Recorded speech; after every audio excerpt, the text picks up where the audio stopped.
This video will demonstrate a few ways to customize the layout of your Gmail user interface. Now, I've already logged into my Gmail account here, and one way is the number of emails that are shown by default. Now, there's not a whole lot of emails in here right now, but if you are a regular user of Gmail, then you know that it won't take long before this quickly fills up. By default, there is, I believe, 25 that are shown before you have to start scrolling to the next 25 and so on.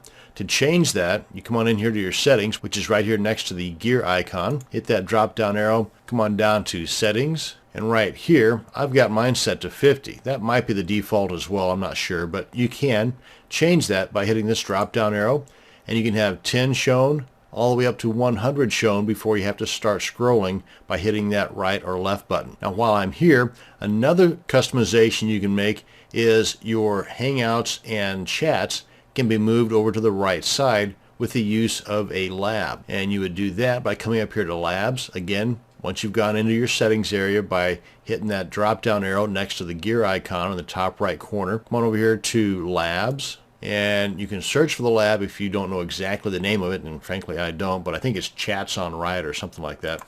But I'm just going to type in right side chat. Here we are. Click on enable, and then as soon as you click on save changes, it will restart your Gmail account with the changes taking place.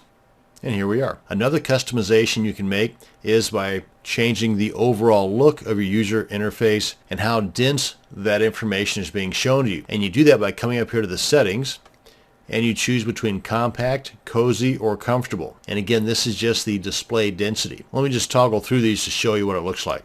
You see, comfortable takes up more space, but it's easier to see. And compact takes up less space, so you can get more information on the page. So that's just more of a personal preference than anything else. Another customization is the overall look, the theme, if you will. And you can adjust the theme, again, by coming up here to the settings, clicking on themes, and by default, it's the light color theme. And you can change the color of the theme by these guys right here, or you can use one of these HD themes, and any of these that have the little asterisk in the top right corner are pretty cool because they will also change the look depending upon your physical location and the time of day. For example, if we were to go with this beach scene, right now, as I'm recording this, it's about 10 o'clock in the morning and it's clear skies.